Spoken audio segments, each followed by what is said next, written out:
kepada beliau saya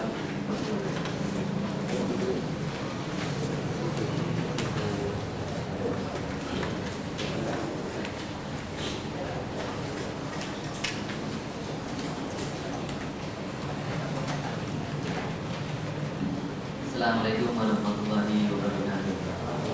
Untuk selanjutnya, bahwa seminar ini diselenggarakan oleh Gamalidik, yaitu Gajah Mada Livestock Networking and Information Center, bekerjasama dengan keluarga Muslim Fakultas Peternakan GM.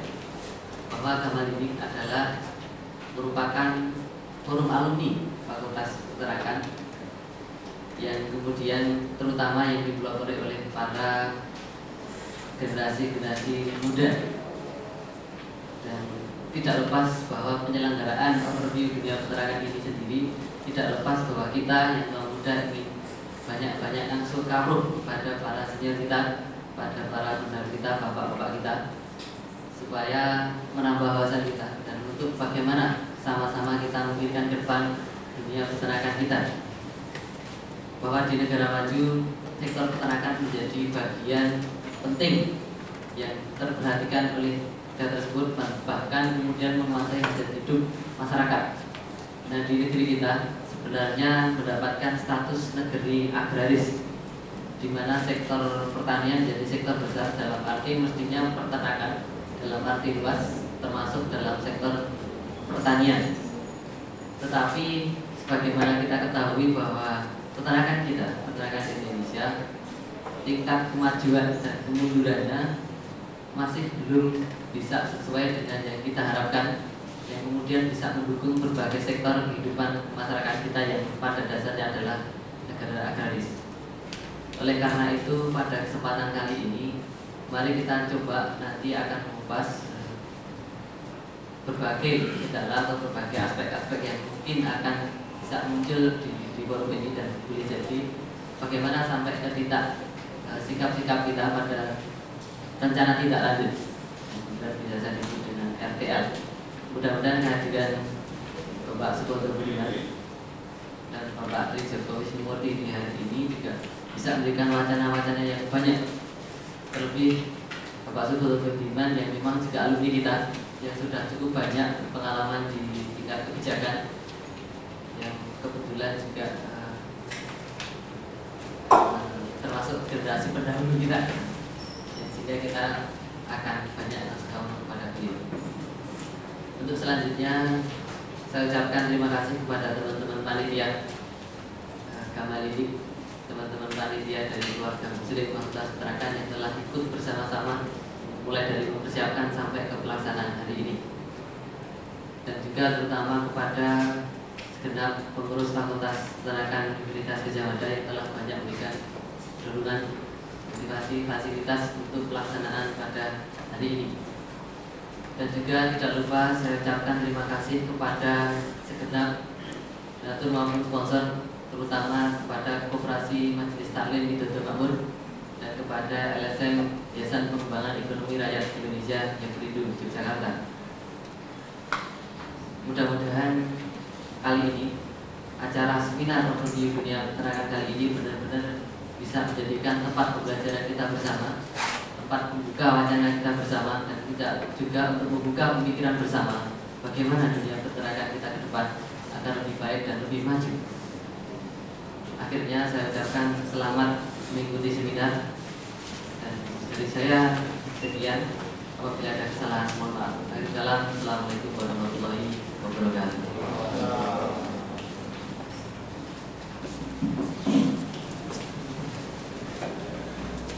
terima kasih kepada Bapak yang telah memberikan sambutannya.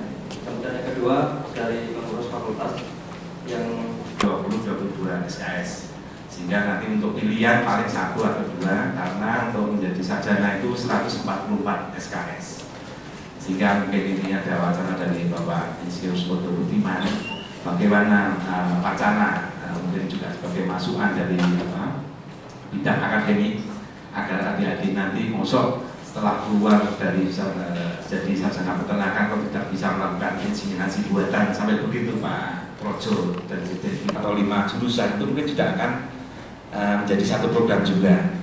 Mengapa demikian? Karena para apa istilahnya evaluator dari luar negeri, forester itu tidak mau tahu. Kalau kamu sarjana kehutanan ya kamu harus tahu semuanya. Paling tidak basic science-nya itu menambah pengetahuannya di luar negeri. Itu biasanya juga tidak milih-milih itu produksi ternak apa itu sosial ekonomi. Jadi ini wacana. Teknik arsitek itu di luar negeri tukang gambar begitu. Jadi tidak bisa memutuskan sesuatu sebagai seorang arsitek. Mohon nanti mungkin arah dari para pembicara yaitu Dr. Budiman dan Bapak Dr.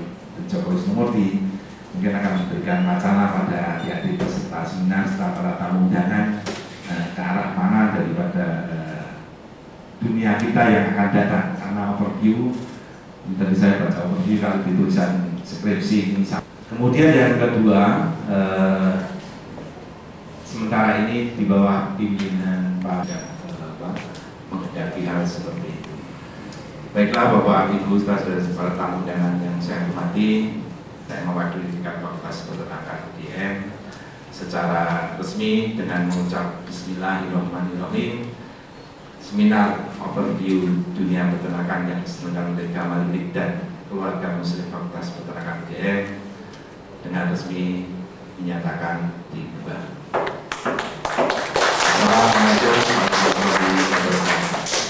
Maka untuk yang pertama kali dari acara kita seminar pagi hari ini, maka kami mengundang Pak Suboto untuk menyampaikan presentasinya. Jadi kita bagi dalam 2 sesi nanti. Sesi yang pertama dari Pak Bodo kurang lebih 30 menit. Kalau bisa, kalau lebih ya saya kira ada apa-apa karena ini audiens kita heterogen, yang mayoritas juga mahasiswa dan ada yang juga alumni atau yang dalam proses menjadi alumni. Topik yang akan disampaikan adalah peternakan Indonesia dahulu dan sekarang. Jadi akan nostalgia dengan peternakan. Oleh karena itu kami persilakan Bapak Insinyur Suboto Budiman, waktu sebelumnya kami katakan, dan mari kita simak cermati bersama-sama sehingga kita nanti bisa memperoleh informasi yang selengkap-lengkapnya sejarah peternakan Indonesia dahulu, kondisi sekarang sampai prospek kedepannya itu kayak apa. Sebenarnya termasuk nasib kita semua. Saya kira demikian Pak. Terima kasih. Semoga Pak. Terima kasih Pak Ali, moderator. Assalamualaikum warahmatullahi wabarakatuh. Yang pertama saya ingin menyampaikan terima kasih dan penghargaan pada panitia yang telah memberi kesempatan kepada saya untuk bisa mengadakan silaturahmi pada pagi hari ini bersama-sama dengan saudara-saudara sekalian, para mahasiswa, alumni, para pengurus Universitas Sarjana Pendidikan di Fakultas Peternakan UGM. Tentunya ini kesempatan yang sangat baik bagi saya dengan yang diinginkan, mudah-mudahan sesuai yang diharapkan peternakan Indonesia dulu dan sekarang dan masa depan. Kalau boleh Pak Ali, saya berdiri ya.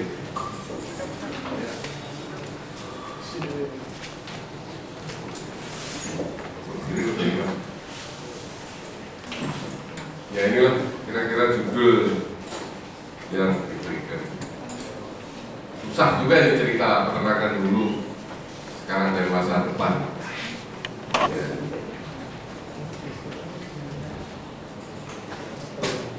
Nah, saya yang pertama ingin memberikan satu gambaran saja.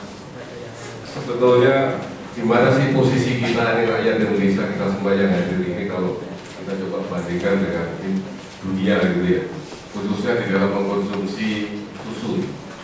Jadi ini comparison between milk consumption. Jadi kalau kita bedakan ini dunia, kemudian negara-negara yang maju, negara-negara berkembang, ini kita lihat Indonesia. Ternyata rata-rata dunia itu mengonsumsi per kapita itu sekian per kapitanya itu 77 per kilo nih, per kapita per tahun. Negara-negara yang maju itu sudah jauh di atas, sampai 200 kilo liter, ya kilo susu. Pertumbuhannya antara tahun sekian ini 1,2. Rata-rata kenaikan konsumsi per tahun itu dengan jumlah 1,2 negara-negara maju. Negara-negara berkembang pun di atas 30, hampir 40 kilo per tahun susu. Indonesia ini masih 4. Jadi bisa saudara bayangkan sejauh mana sebetulnya tingkat, ya kalau susu ini bisa mengejarkan tingkat kecerdasan itu kira-kira kita ini masih di bawah rata-rata. Iya, jadi pasti jauh sekali. Bisa nggak kita meningkatkan dari 4 dengan rata-rata negara yang berkembang saja itu sudah di atas 20. Kalau di ASEAN kita ini paling rendah, di atas Myanmar lah, nomor 2 dari bawah. Ini susu, kalau ini daging, jadi daging ini rata-rata dunia 3 di atas 30 kilogram per kapita per tahun. Dunia rata-rata penduduk di dunia itu mengkonsumsi di atas 30 kilogram daging per tahun dengan pertumbuhan rata-rata 3% per tahun peningkatan konsumsi. Negara maju sudah 70, rata-rata 70, tahun 98 70 dengan rata-rata peningkatan per tahun itu hampir setengah persen. Negara berkembang sudah di atas 20. Malaysia, Thailand, Indonesia ini ya, masih antara 5 kilo. Jadi bayangkan kalau saya makan di, misalnya di Eropa, saya makan di sana 1 kali makan itu, di sini bisa saya makan dalam tahun. Nah dari melihat ini kita bisa bayangkan bagaimana masyarakat kita, penduduk kita masih jauh. Tentunya ini rata-rata Indonesia, tidak termasuk yang hadir di sini. Kalau yang hadir di sini mungkin sudah di sini. Kalau mahasiswa dari sini, karena biasanya kan mahasiswa banyak undangan-undangan yang tidak berduga. Ya pengalaman itu kan gitu. Pengalaman kalau mau makan enak itu kalau ada undangan manten masuk aja. Barangkali sekarang masih ada. Ini barangkali sudah di sini lah kalau kita ini ya. Tapi rata-rata Indonesia gitu. Ini saya ingin menunjukkan bahwa kita itu masih jauh di bidang konsumsi protein hewani. Saya coba ingin melihat satu dampak krisis ekonomi terhadap peternakan. Ya, akibat krisis ini orang yang bagian ini banyak. Kita lihat di sini ada, yang saya lihat itu ada tuh. Jadi GDP-nya turun, populasinya juga demikian. Tapi coba secara lebih rinci, ini GDP turun. Kita lihat peternakan ini. Tahun 96 dan 98 ditambah krisis ekonomi, GDP peternakan turun. Pertanian turun 0,8%. Kita turunnya paling rendah, paling tinggi 13% dibanding dengan perikanan, perkebunan, tanaman pangan, kehutanan. Peternakan paling tinggi penurunannya. Ini bisa saja mengindikasikan bahwa kita itu banyak ketergantungan kita terhadap komoditas impor. Ini dampaknya, terutama yang kita bisa lihat bahwa ternyata banyak komoditas impor karena krisis ini dolar sampai 15.000. Artinya apa? Salah satu indikator bahwa ternyata peternakan ini ketergantungan impor itu besar. Antara lain, tapi setelah 99 kita bisa makin sudah naik, kita makin berkembang. Kemudian demikian juga populasi, hampir semua populasi turun. Yang paling besar penurunannya adalah ayam layer dan broiler. Dimana kita tahu ayam layer dan broiler hampir 100% itu impor. Walaupun impornya itu grandparents, artinya mbahnya grandparent stock impor, final stock yang kita dijual di pasar, itu final stock di logik itu. Ini sebetulnya 100% impor.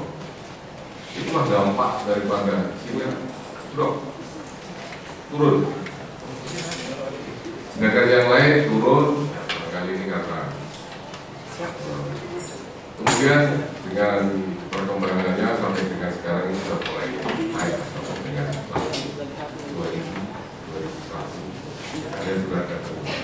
Saya ingin menunjukkan bahwa penurunan hampir di semua. Demikian juga otomatis produksinya juga menurun. Dan yang paling tinggi produksinya adalah poultry. Sekali lagi, karena ini ketergantungan impornya paling besar. Yang red meat hanya susu tinggi. Telur ini hampir sama, karena ini hubungannya sama ini. Ya, karena hampir seluruhnya ketergantungannya impornya. Ini satu hal yang barangkali perlu kita pikirkan. Apakah kita mau tergantung terus pada impor? Kita yang harus menjawab. Kalau tidak, apa yang harus kita lakukan? Tapi kalau kita masih ingin impor terus karena enak, ya biasa saja. Lama-lama populasi habis, kualitas peternakan bubar, dan peternakan nganggur. Ya, bisa. Itu menurut ramalan Himpunan Kerukunan Tani Indonesia KTI tahun 2020, populasi Indonesia habis. Kalau kondisi seperti sekarang, kalau itu terjadi, ya saya sudah pensiun. Walau alam 20 tahun lagi masih ada atau tidak. Tapi paling tidak yang duduk di sana itu mahasiswa. Nah, tapi lihat aja kalau nggak ada yang ngurusi ternaknya mengurus siapa. Nah, jadi sekarang ini sebetulnya aja kita melampakan. Menurut Himpunan Kerukunan Tani Indonesia tahun 2020, kalau tidak ada upaya yang harus kita lakukan,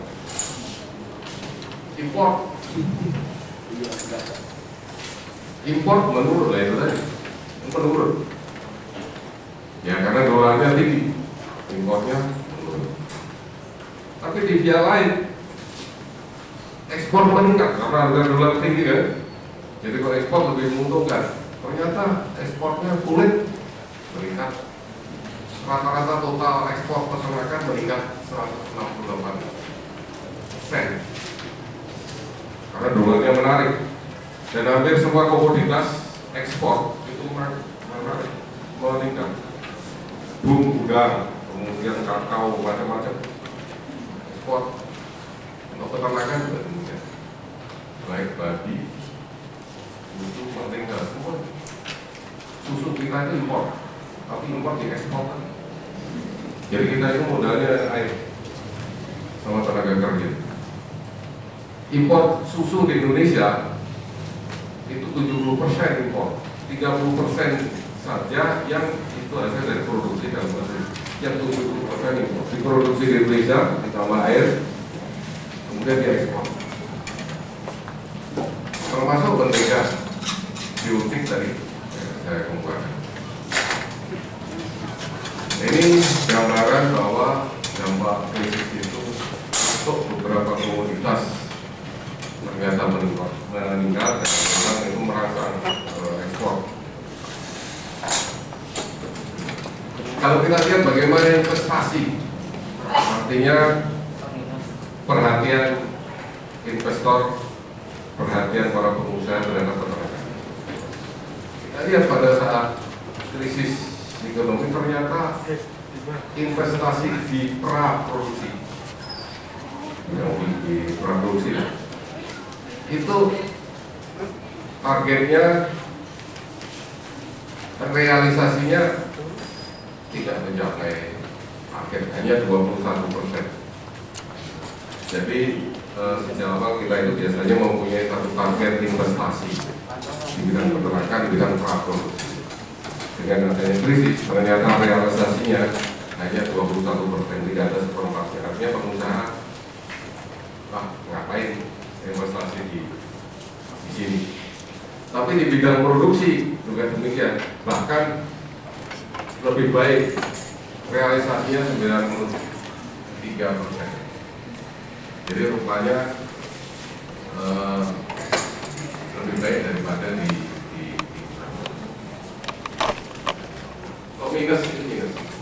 minus ya. Yang meningkat justru di pasca produksi ini 100 tahun. Jadi realisasi investasi di bidang peternakan khususnya di segmen pasca produksi ini justru meningkat, artinya di hilir, di pengolahan hasilnya. Kalau di produksinya justru kecil sekali. Artinya apa? Tidak menarik. Pengusaha tidak menarik lagi untuk investasi di bidang peternakan, baik di segmen praproduksi maupun di produksi. Tapi dia lebih baik, lebih menarik di pasca produksi. Karena apa? Di sini banyak komponen impor. Jadi di pasca produksi itu industri lah ya, seperti susu dan sebagainya. Karena dia impor, piloter dia impor sapi, daging dia impor, dia proses untuk mendapat sedikit nilai tambah, dia ekspor lah.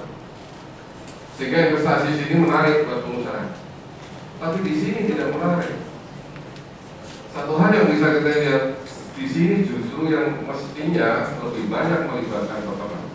Tapi di sini ini tidak ada komponen peternak. Artinya apa? Dampak investasi ini tidak ada yang bermanfaat terhadap yang mendukung. Tapi tidak hanya di industri saja. Di segmen industri, karena dia banyak mendatangkan hasil-hasil komoditas impor di situ, karena tenaga kerja yang murah dan sebagainya. Ini yang ingin saya berikan gambaran. Dan konsumsi saya kira jelas hampir semuanya menurun, tapi sekarang sudah mulai. Dari konsumsi per kapita kita itu proteinnya kecil saja. Nomor 2 setelah Myanmar, nomor 2 dari bawah ini. Makanya itu ada dulu di koran. Nah itu apa itu yang manusia nomor 100 sekian. Nah, apa? Human Development Index kita itu nomor 100 menurun ya. Jadi makin lama tidak makin baik tapi makin jelek gitu kan? Ya gini begini kondisinya. Tapi ini tidak termasuk mahasiswa peternakan ini. Yang lain. Kalau mahasiswa peternakan kurang gizi ya kebangetan lah ya. Ya kalau perlu itu gimana percobaan itu sudah pokok. Nggak ketawa. Nah ini saya mencoba melihat, nah ini perkembangan tahun 69 sampai tahun 2000. Kita coba selama 30 tahun kemarin. Ternyata produksi daging itu meningkat 4 kali lipat, jadi baik juga lah. Walaupun kondisinya seperti itu, tapi produksi daging 4 kali lipat selama 30 tahun. Telur 11 kali lipat, susu 15 kali lipat. Jadi kalau kita lihat dari aspek peningkatan produksi selama 30 tahun, ya kelihatannya baik juga. Tanpa melihat dari mana produksi ini meningkat, apakah memang dari komponen dalam negeri atau dari komponen impor. Ini yang perlu kita cermati. Kalau dari komponen impor ya tidak lucu ya. Tapi kalau ini dari produksi dalam negeri, kira ini satu hal yang perlu kita. Nah, kemudian yang kita lihat lagi ada pergeseran konsumsi dari daging sapi ke daging unggas. Saya tidak tahu apakah memang konsumennya senang daging unggas, tidak senang daging sapi, atau daging unggas lebih murah dari daging sapi, atau yang ada daging unggas, daging sapi mulai jarang. Jadi kalau tahun 69 ini 53% konsumen itu memilih daging sapi, daging muda saja 13%. Selama 30 tahun berubah, daging sapinya 30%, daging tahun 2003 daging unggas, daging sapi 53, daging unggas tahun 69 30%. Sekarang ini daging sapi 13%, daging unggasnya 52%, terbalik.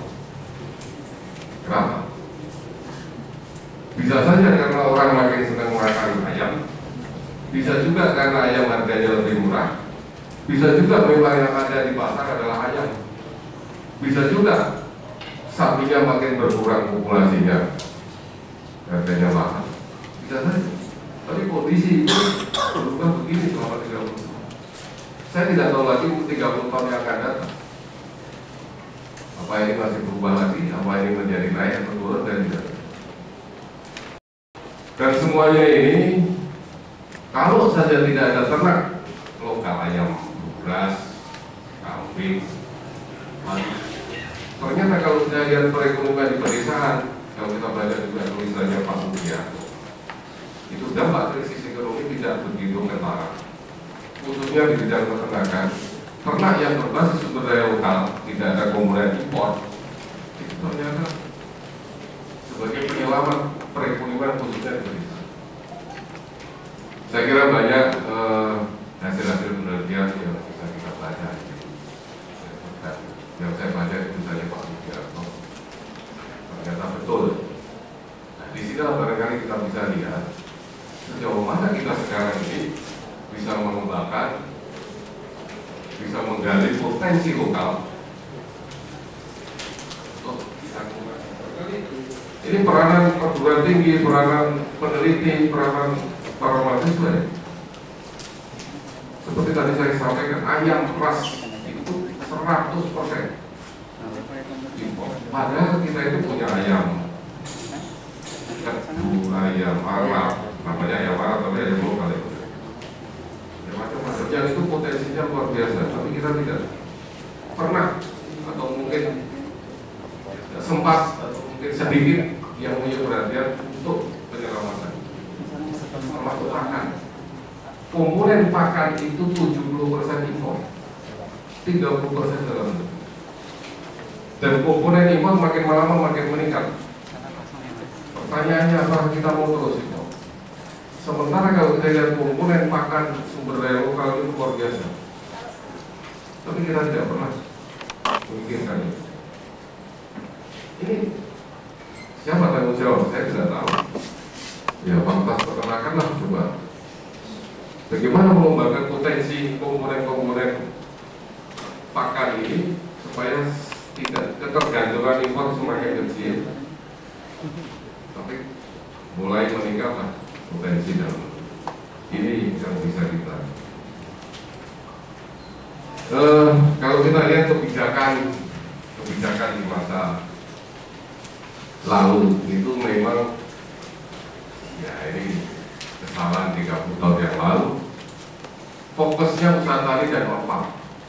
Jadi dulu waktu saya sekolah kuliah itu pokoknya kita diberi pelajaran bagaimana memelihara ternak yang baik, bagaimana memberi makan yang baik, bagaimana ternak supaya tidak sakit, bagaimana memandikan ternak dan sebagainya supaya ternak tidak sakit. Kemudian bagaimana perkandangan, bagaimana memberi pakan. Itu semuanya adalah aspek orphan budidaya saja. Dulu itu, sehingga pendekatannya pendekatan produksi saja, bagaimana menghasilkan produksi yang sebanyak-banyaknya. Bersifat sentralisasi top down. Kalau dulu itu pusat itu luar biasa, seolah-olah pusat ke daerah. Apa maunya pusat jadi sentralistik, daerah tidak. Makanannya kurang perhatian ke hulu maupun hilir. Jadi karena dia farm budidaya, jadi ke hulu yang menyangkut sumber bibit, modal dan sebagainya itu tidak menjadi perhatian. Termasuk juga bagaimana meningkatkan industri, peternakan, pengolahan hasil, bagaimana menciptakan satu kualitas produk yang bermutu dan sebagainya, pasar tidak pernah. Jadi pokoknya bagaimana ternak itu supaya hidup baik, sehat, bagus dilihat, bagaimana dipelihara tidak mati, itu confirm. Kemudian kalau peternakan itu dalam bayangan kita itu petani bawa 2 ekor sapi, 3 ekor kambing, mana-mana ayam buras gitu ya. Itu image peternakan pada waktu itu.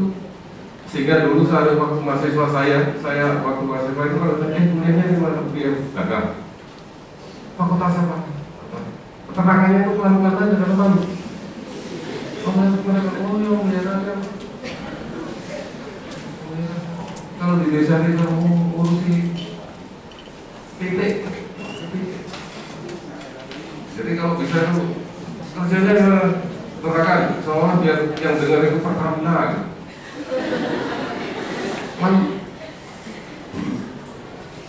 Karena inilah image peternakan itu memang begitu. Karena pemerintah itu bagi ternak, saya waktu di daerah itu, apalagi kalau pemilu, bagi ternak bagi pokoknya satu-satu nggak apa-apa. Kita dari pemerintah 1000 ekor. Mestinya kalau menurut teori peternakan 1000 ekor, mestinya dibagilah 2 atau 3 kelompok saja, kandangnya juga. Tapi ini 1000 ekor, ada 5 kabupaten, bagi 5, dari 1 kabupaten 200, 1 kabupaten ada 10 kecamatan, bagi-bagi, jadi 10, 1 kecamatan, ayam pelihara termasuk baik-baiknya, tidak pernah seperti sekarang ini kan sudah. Dulu tidak diajari bangsa. Saya kira ini lingkungan yang mempengaruhi perkembangan peternakan. Kita semuanya sudah tahu lah, sekarang ini ada perdagangan bebas, ya, kemudian macam-macam jumlah penduduk terus meningkat. Saya kira dan otonomi daerah ini hal-hal yang berpengaruh terhadap perkembangan peternakan secara umum. Sehingga perlu ada ya istilahnya lakukan apa, perlu reformasi lah gitu ya. Reformasi apa? Kita ini harus mampu memberikan pelayanan kepada masyarakat yang lebih profesional. Nah, bisa diartikan sendiri ya, pelayanan masyarakat kita ini pelayanan yang lebih profesional. Partisipasi luas dari perencanaan, pengambilan keputusan dan pelaksanaan. Jadi pengambilan keputusan, perencanaan dan sebagainya itu harus dari bawah. Di Litbang itu dokternya ratusan, tidak pernah sampai kepada petani. Itu kan kalau di IB ya, anaknya itu produsernya kali ini terjadi. Ternyata tidak. Kemungkinan kita ternyata tidak. Kalau dari 250 lebih, kalau sekarang ini kan itu tidak dikembangkan. Karkasnya 3 sampai 250, paling 100.000. Sehingga untuk menyukupi itu, ya, sapi lokal dipotong. Saya pikir itu terjadi, sehingga saya cenderung bahwa populasi sebetulnya masih diragukan apa yang meningkat seperti itu. Bahwa impor daging tidak sebesar apa yang dilaporkan dari 2030 mungkin akan lebih, karena banyak yang ilegal. Itu kira-kira. Kemudian saya kira ini. Nah ini yang terakhir barangkali pemikiran ke depan. Saya melihat ada 8 hal ini. Perlu penataan wilayah. Jadi peternakan itu harus ada penataan wilayah. Artinya apa?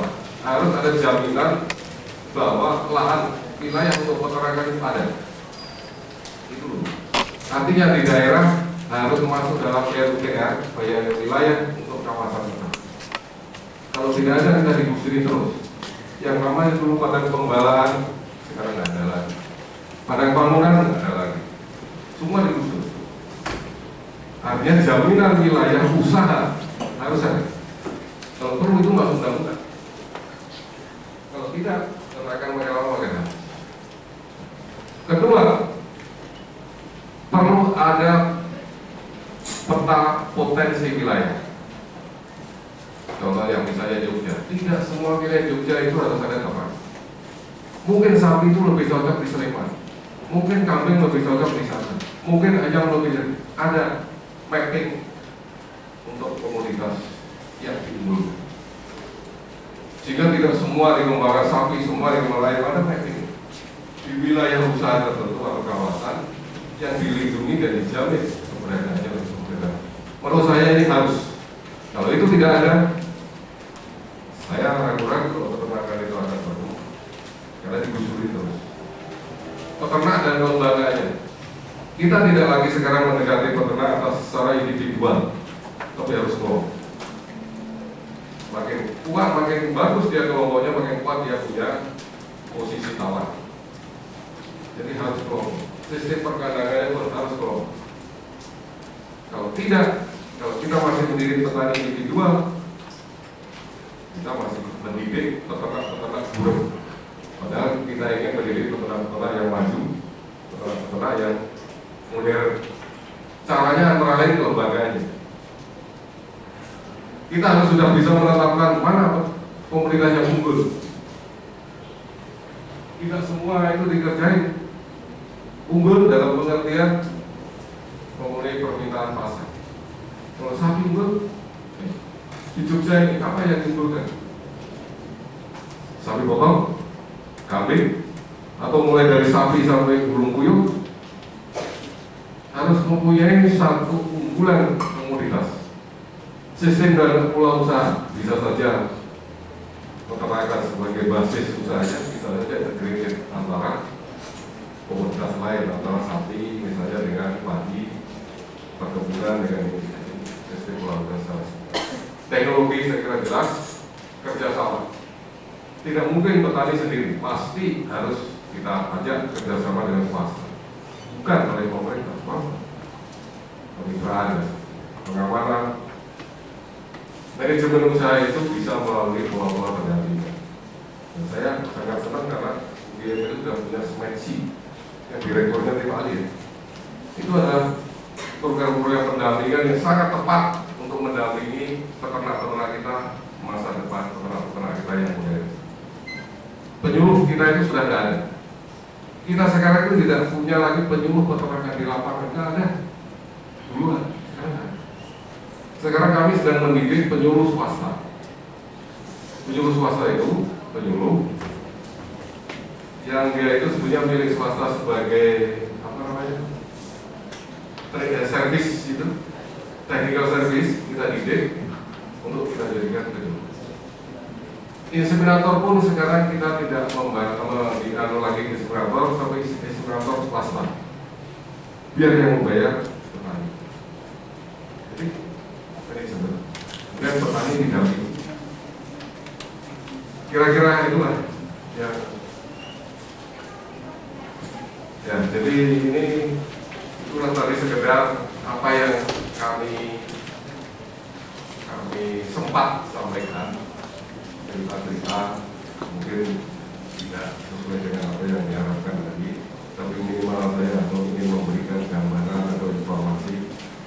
Dan saya yakin ini menimbulkan banyak diskusi, dan diskusi saya yakin juga tidak akan selesai pada kesempatan pagi ini. Namun saya bersedia kapan saja saudara ketemu kita lakukan diskusi untuk membahas peternakan kita. Sekian, terima kasih. Assalamualaikum warahmatullahi wabarakatuh.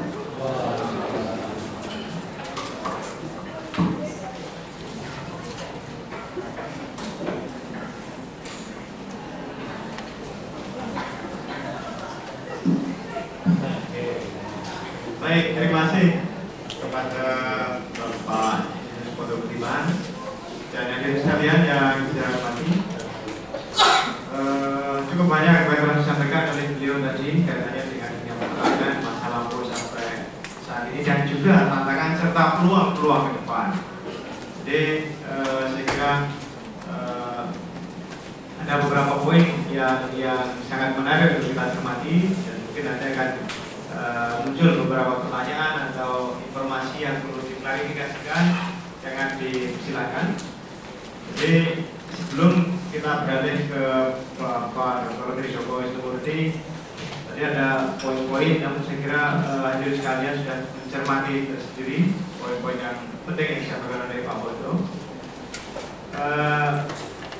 Saya ingin menggarisbawahi bahwa ternyata tingkat konsumsi yang disampaikan yang awal tadi dalam presentasi itu, bahwa konsumsi produk-produk peternakan kita ini oleh rakyat Indonesia ternyata baru dapat dikatakan sangat sedikit, jadi sangat sedikit sekali. Jadi masih sangat sedikit. Kalau susu tadi 4 liter per kapita per tahun dibandingkan yang rata-rata dunia itu 77 liter. Artinya kalau dibagi dengan jumlah penduduk, kurang lebih penduduk Indonesia itu minum susu per hari 10 cc, 10 mililiter, 10 cc, 1 sendok. Itu benar tidak Anda yakin yang duduk di sini ini termasuk para mahasiswa ini sehari minum susu berapa mililiter? Kalau melihat wajahnya ini kelihatannya kurang minum susu ini. Dan juga heran, hadirin yang banyak malah dari perempuan, apa memang rasio mahasiswi dengan mahasiswa ini lebih banyak mahasiswi atau gimana? Banyak. Di depan kita ini banyak perempuan-perempuan semua itu. Gawe saya itu 80% perempuan.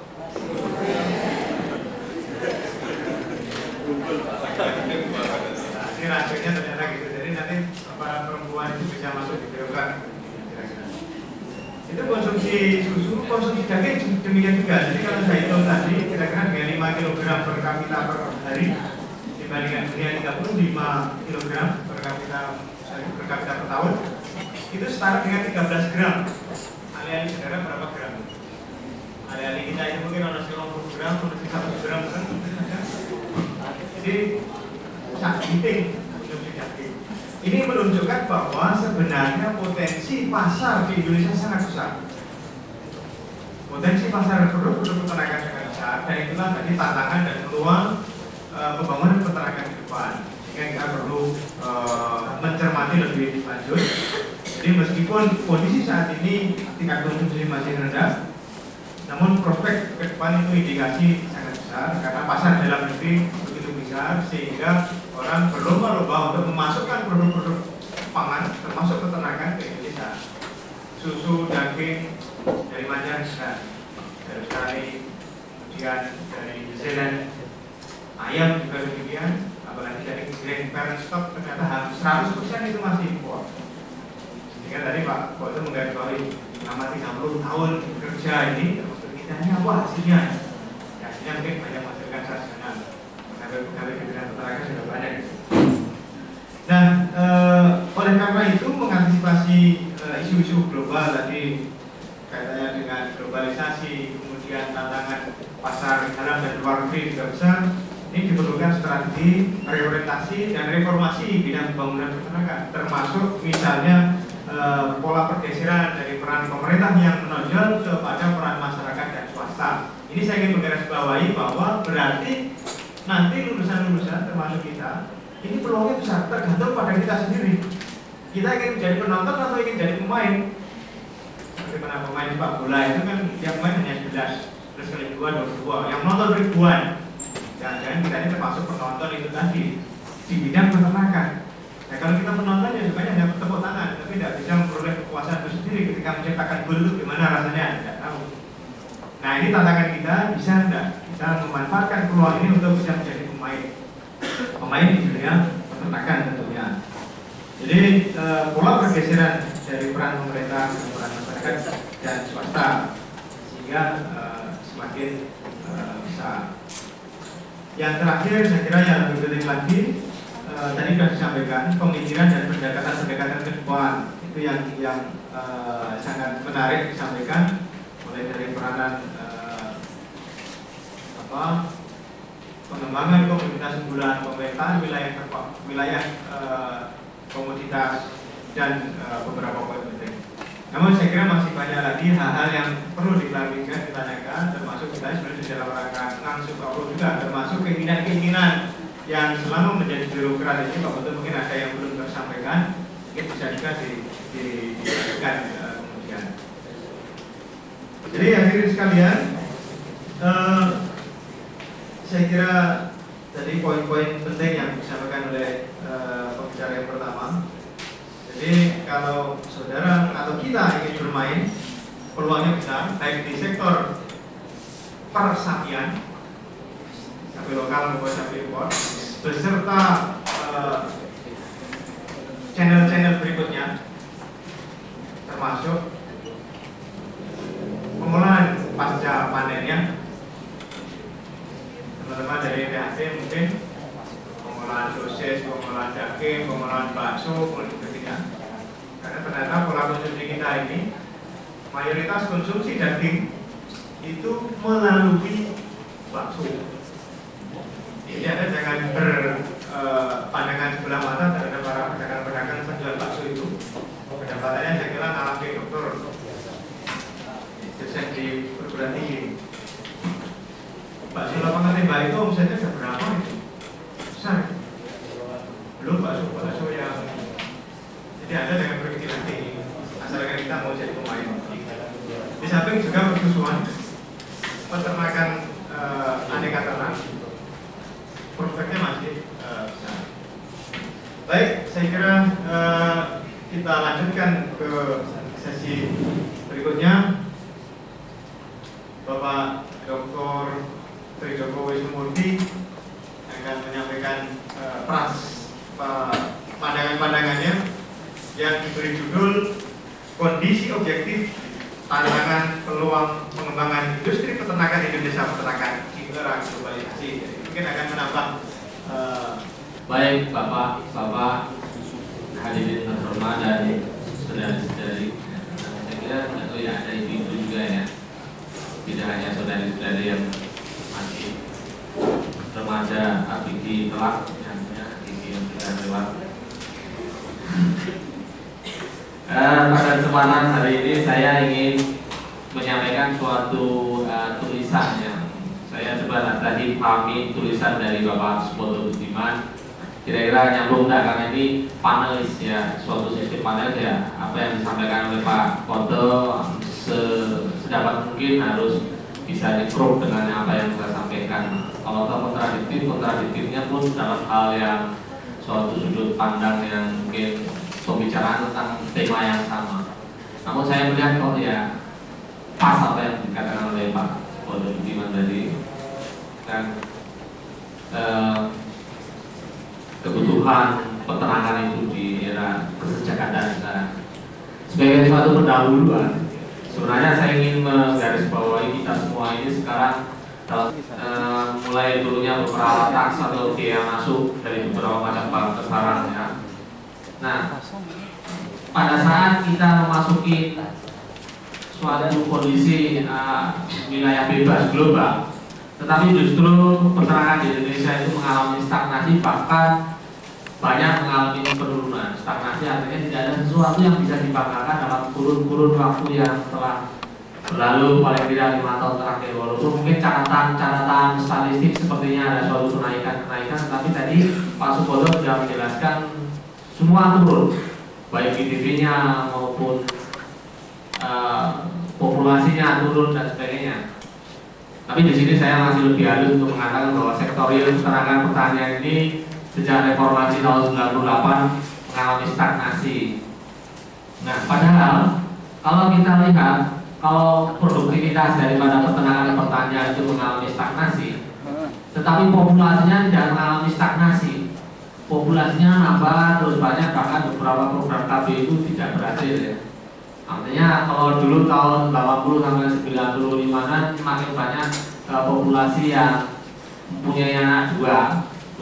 Sekarang makin lama makin banyak yang populasi punya anak 4, 5 lagi, seperti zaman saya dulu ketika dilahirkan oleh orang tua saya, itu satu keluarga biasanya rata-rata 5 sampai 10 orang.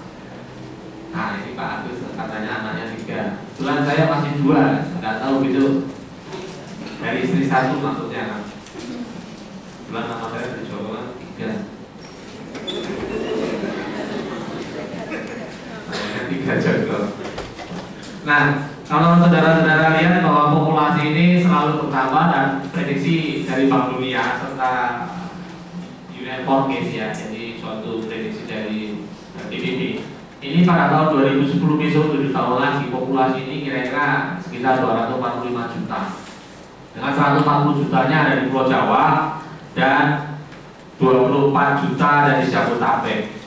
Dari posisi-posisi prediksi tadi kita tahu bahwa sebenarnya populasi ini didominasi secara jelas sejak tahun 95 dan prediksi sampai tahun 2010 itu akan didominasi oleh populasi di bawah 25 tahun. Dan itu terkait erat nanti dengan penyediaan lapangan pekerjaan, penyediaan daripada sarana pendidikan, dan yang paling dekat dengan kita adalah penyediaan sarana pangan bergizi tinggi.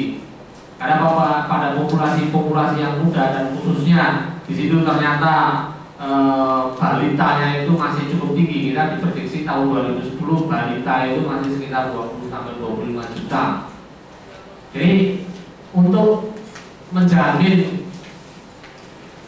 kualitas SDM balita saja lah, nggak usah yang populasi di bawah 25 tahun karena terbukti karena populasi di bawah 25 tahun tidak semuanya mengkonsumsi pangan gizi hewani dengan cara yang wajar dan sebagian besar hanya sedikit sekali konsumsinya. Tetapi kalau kita menengok pada konsumsi bayi dan balita, kecenderungan orang tua akan memberikan asupan gizi yang sangat memadai untuk bayi dan balitanya. Dan kalau itu dihitung sekitar 20-25 juta pada 2010 tadi, maka sebenarnya dari hitungan yang cuma terhadap 20 juta tadi itu kebutuhan gizi protein hewan itu sangat tinggi dan itu adalah suatu peluang yang sangat besar. Namun peluang yang sangat besar ini kita lihat apakah kita itu besar pasar daripada tiang atau kita itu nafsu besar tenaga kurang dan sebagainya akan kita lihat dan akan saya sampaikan di dalam presentasi ini. Nah, saudara-saudara sekalian, kalau 5 tahun yang lalu kita mengalami shock, ekonomi shock, sehingga multidimensional crisis itu terjadi di Indonesia. Bermula dari hanya krisis perbankan, masuk ke krisis ekonomi secara global di Indonesia, dan krisis ekonomi ini banyak kelaparan dan sebagainya, akhirnya kriminalitas dan sebagainya atau multidimensional crisis itu menyeruak dengan cepat di Indonesia. Dan mungkin kita sadar bahwa posisi itu yang terjadi sekarang di Indonesia dan tanda-tanda kebangkitannya masih diperdebatkan para pakar dalam tanda petik karena banyak pakar tinggi yang hanya bisa berbicara tetapi tidak pernah punya solusi. Nah, pada awal reformasi terjadi ini kita ada semacam shutdown ya dari produktivitas secara nasional hingga tercatat minus 13%. Jadi ada semacam pertumbuhan domestik brutonya ini mengalami minus 13%. Nah, dan setelah itu ada kenaikan dan sekarang pada tahun 2002 yang lalu dan prediksi tahun 2003 ini juga sekitar 3,4%. Tetapi yang perlu dan patut dicatat walau secara general itu terjadi penurunan daripada kontribusi pertumbuhan nasional, maka ternyata pertanian ini boleh dikatakan penyelamat. Pertanian dalam artian umum. Dan setelah disampaikan tadi oleh Pak Koto, khususnya malah justru yang terkait dengan lokal kontennya yang tinggi, peternakan ya dengan sumber bibit dan sumber daya alam dan sumber daya yang lokal, bukan yang ekspor hancur-hancuran sehingga unggas pun mungkin tinggal 15% kapasitas terpasar daripada unggas tahun 96. Kalau kita katakan 100%, maka 98-99 ini banyak dijual unggas dengan harga yang sangat murah, sehingga kapasitas produksi daripada industri perunggasan nasional itu boleh dikatakan hanya sekitar 15-20% saja. Nah, secara umum walaupun demikian, kita ini peternakan itu relatif stabil, ya, stabil sekitar 2,3%. Tetapi ya stabilnya itu ketika ada mulai recovery terhadap perekonomian nasional sekarang ini, di mana sektor-sektor yang lain mulai bangkit dari kerusuhan dan sebagainya, kita ya tetap aja stabil, ya sekitar 2,3% juga. Jadi persoalannya akhirnya kita beranggapan bahwa problema peternakan khususnya pertanian secara umum di Indonesia ini boleh dikatakan stagnan. Nah, ini yang patut kita lihat ya, stagnan. Sehingga kenapa stagnan ini yang perlu diperhatikan, padahal kita tahu bahwa tadi ada populasi tambah dan sebagainya. Ini yang perlu dilihat. Nah, saya tidak ingin berbicara sesuatu tanpa suatu data yang memadai. Saudara bisa lihat di tabel, ini tabelnya tabel 0, 1, 2, 3 sudah ada pemiliknya, tidak saya kasih nomor tabel 0 karena angka 0 tidak pernah dipakai, harusnya dipakai tabel 0. Nah, ini saya ingin memberikan suatu ilustrasi bahwa impor pangan, ternak dan minuman serta tembakau sejak Indonesia mengalami krisis tahun 97 itu seperti apa. Maka saudara bisa melihat sampai di sini total daripada impor, besaran impor itu sekitar 2,6 juta US dollar. Tahun 2001, 2000 itu kira-kira sama, sekitar 2,8 sampai 3,1 ya. Dan dari itu 10 komoditas pertanian pada tahun 2000 itu sudah mencapai 50% daripada besaran impor yang ada. Ini data dari Thomas Darmawan dan Pusat Data Informasi Bpn tahun 2001 dan 2002 diprediksi tidak banyak berubah, artinya tidak mengalami pengurangan dan justru ada sedikit penambahan sehingga total daripada impor pangan itu sekitar 1 juta US dollar itu ya, 3.000. Nah, dari besaran 10 komoditas pangan pertanian ini bisa memberikan gambaran sebenarnya ada apa dan keterkaitannya dengan peternakan itu di mana. Karena kalau kita bicara tentang besaran impor ini kan untuk memenuhi populasi di Indonesia, memenuhi kepentingan industri di Indonesia yang tadi menjadi background daripada pembicaraan kita. Karena semua produk pangan yang kita hasilkan, peternakan adalah penghasil produk pangan nomor 1. Artinya namanya adalah produk pangan, yang lain ada juga produk-produk industri hutan yang lain.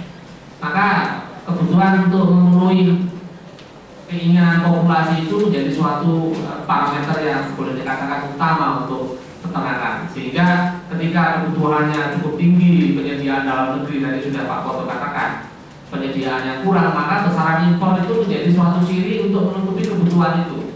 Nah, besaran impor ini bisa menjadi pertanda daripada industri peternakan di Indonesia secara fakta, tidak bicara tentang program dan kebijakan, tapi secara fakta. Nanti kita bisa uraikan kenapa hal itu terjadi. Bapak Ibu dan saudara sekalian, bahwa terlihat bahwa impor 10 komoditas pertanian ini terhadap total nilai impor menunjukkan tren meningkat ya. Tren meningkat tahun 2000 itu kira-kira sudah hampir mendekati 40% dan tahun 2001 kita sudah mendekat 45 sampai 40, tapi ini datanya belum saya masukkan, sekitar 44% daripada total impor yang ada. Dan itu selalu meningkat. Dan peningkatan itu diartikan oleh banyak. Tapi yang paling penting dari 3 alternatif yang mungkin saya sampaikan, yang pertama bahwa itu menunjukkan produktivitas produksi pangan pertanian khususnya dan peternakan secara khususnya, maaf ya, itu produktivitasnya tetap rendah dan bahkan menurun. Nah, tadi sudah dikatakan benar yang dikatakan oleh Pak Koto bahwa produktivitasnya menurun.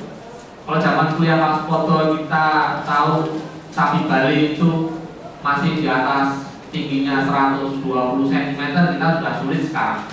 Sama juga saya kuliah tahun 80-an, nomor mahasiswa saya 1400 ya. Pada zaman tahun 1400 ya, nomor mahasiswanya 1400. Nah, itu sapi perah.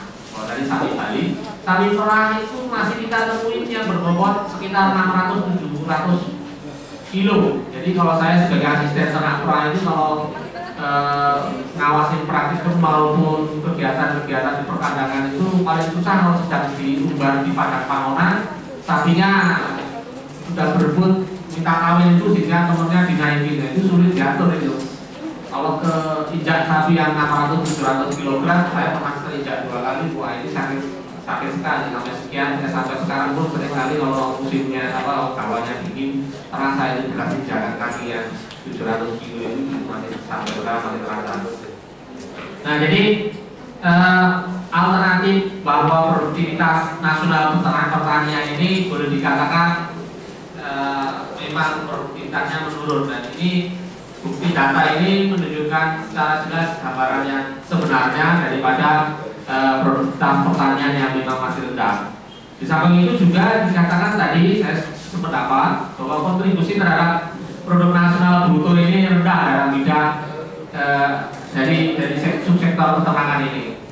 Dan kalau kita lihat dari efek reformasi, efek ekonomi krisis yang melanda Indonesia, maka kalau kita lihat sebenarnya kapasitas produksi daripada atau utilitas daripada pabrik tadi boleh dikatakan rendah. Kebanyakan hanya di bawah 50%. Ini ada satu contoh tepung ikan dan pakan ternak untuk pakan ikan ini kapasitas terpasang pabriknya di bawah 50%. Nah, Bapak Ibu dan saudara sekalian, dari tabel di atas tadi kita melihat bahwa subsektor peternakan adalah pengimpor terbesar dari 10 komoditas pertanian yang ada. Jadi kalau pertanian itu merupakan sekitar 30-50% daripada besaran impor yang ada, maka komoditas pertanian itu 91 ya 84% sekarang tahun 2000-an itu berasal dari impor produk-produk peternakan. Produk-produk peternakan tadi digambarkan ada macam-macam, ada pakan ternak ikan, industri susu dan makanan dari susu, kulit samak dan sebagainya. Tepung terigu yang juga mendukung pakan ternak, udang dan ikan bebu, ransum ternak dan sebagainya. Ini ternyata tahun 2000 masih menunjukkan 84%. Itu berarti hanya 16% secara makro kontribusi peternakan dalam negeri untuk memenuhi kebutuhan populasinya yang semakin meningkat, tidak stagnan ya. Nah, kalau kita melihat bahwa kondisi peternakan ini, kita mungkin sedih, kenapa itu bisa terus terjadi seperti itu? Rupanya salah satu sebab utama yang cukup digarisbawahi ini adalah bahwa tidak ada perhatian pemerintah yang cukup untuk membangun peternakan. Visi dan orientasi dari pemerintah secara makroekonomi ini tidak menunjukkan suatu perhatian yang memadai. Salah satunya adalah kucuran modal dari bank konvensional yang seret. Padahal walau bagaimanapun orang selalu mengatakan bahwa suatu wira swasta itu tidak mesti dimulai dari permodalan yang cukup, tetapi yang penting adalah tekadnya. Itu kalau wira swasta dalam batas-batas tertentu yang relatif masih bisa dijangkau oleh permodalan dalam negeri atau mungkin permodalan keluarga. Sehingga pasokan dari modal perbankan ini sangat penting, dan ternyata perbankan boleh dikatakan kurang perhatian terhadap bidang pertanian dan khususnya peternakan, karena beberapa ciri khas daripada produk peternakan atau usaha peternakan itu adalah berisiko tinggi. Berisiko tinggi, ancaman penyakitnya, nilai return on investment (ROI-nya) yang rendah, highly perishable dan mudah rusak, dan harga daripada produk peternakan itu sangat fluktuatif. Ya, kalau kira-kira bulan Januari yang lalu kita tahu atau Februari daging ayam itu mungkin sekitar 9.000 sampai 10.000. Terus telur ayam sekitar 8.500 per kilogram. Sekarang telur ayam hanya dijual 5.000. Ini pedagangnya ada di samping tembok ini, dan saya kira itu 5.000 per kilogram. Tetapi dijual di pinggir jalan Kaliurang di dekat gedung pusat hanya Rp5.000 per kilo. Orang kemarin saya baca dijual jumlahnya besar-besaran hanya sekitar 5.000 per kilo. Jadi fluktuasinya jadi dalam jangka setengah tahun itu dari 8.000 turun menjadi 5.000. Ini anjloknya tidak baik-baik ya. Jadi harga fluktuatif ini menyebabkan investor itu berpikir ulang atau berpikir panjang sebelum dia mengucurkan dana untuk bidang peternakan. Dan perbankan juga melihatnya dari sudut seperti itu, sehingga kita memang prihatin dengan fakta bahwa peternakan itu menjadi anak tiri. Anak tiri tidak hanya dari sikap secara jelas di dalam kucuran modal, tapi dalam sikap atau psikologi dan budaya bangsa ini peternakan selalu muncul dengan jargon-jargon yang negatif. Sekarang kalau di dalam pemilihan gubernur Jawa Timur, Jawa Tengah, dan Banten dan sebagainya itu kita tahu ada komentar para pakar yang mengatakan telah terjadi politik dagang sapi. Jadi dagang sapi itu jelek karena politik dagang sapi itu jelek. Ini jargon-jargon yang saya selalu mengatakan begitu yang harus supaya kita sadari. Jargon-jargon yang selalu menjelekkan peternakan. Sehingga tadi Pak Suboto sudah mencontohkan ketika ditanya kuliah di mana, mantap. Tapi begitu sama-sama lemah sekali gitu. Karena memang jargon budaya bangsa ini masih seperti itu. Itu politik kakek sapi yang artinya jelek. Atau mungkin jangan menjadi sapi perah, itu juga jelek. Atau mungkin kelinci percobaan, jelek juga itu. Kumpul-kumpul, katanya jelek tapi banyak yang senang. Jadi hal-hal seperti itu. Atau lagi jangan mau dijadikan kambing hitam, jangan mau diadu domba. Ini tidak ada yang baik jargon peternakan ini. Kucing dalam karung ini ada di atau ini tidak ada yang baik. Kalau kita tetap seperti ini bersikap nantinya dan kita sadar ini barang yang buruk dan tidak ada upaya, saya kira kehancuran dalam 20 tahun yang diprediksi oleh Pak Suboto itu justru yang mempercepat kita semua. Orang peternakan yang tidak mempunyai kepercayaan diri untuk memperbaiki situasi itu yang akan mempercepat kehancuran dalam dunia peternakan. Sehingga kalau Pak Suboto, saya sudah pensiun 20 tahun itu sudah tidak mendengar. Barangkali baru alam ya. Saya sama Pak Ali Agus mungkin saya